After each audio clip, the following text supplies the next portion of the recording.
खुलुमबाय सानजारि थान्दै बर' रादाबाव आं रैरुब नार्जारि। सेकेन्डारि इडुकेसननि सिङाव थानाय 4793 कन्ट्रेक्चुएल फोरोंगिरिफोरनि बेथन एबा सेलारिखौ रेगुलार होनाय जासिगोन होनना फोसावदों सोलोंथाइ मन्थ्रिया। दिल्लीनि इन्दिरा गान्धी इन्टारनेशनेल एयारपर्टआ मुलुगनि मादाव थामथि मुखुबसिन बिजिएस एयारपर्ट। क'क्राझार पुलिसआ क'क्राझार जिल्लानि उल्टापानि हाग्रा ओनसोलनिफ्राय मैया गोबां बिबांनि हाथियार बोखांदों।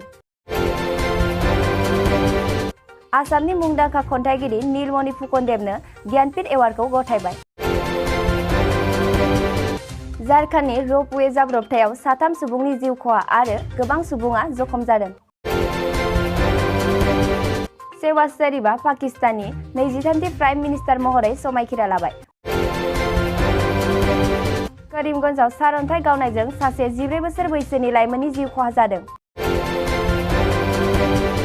थांनाय 22 घन्टानि गेजेराव गुवाहाटीआव 3 सुबुंखौ बुथारजानाय थासारियाव मोन्दों।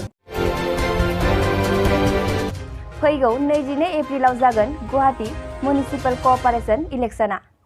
गोजोन्थों।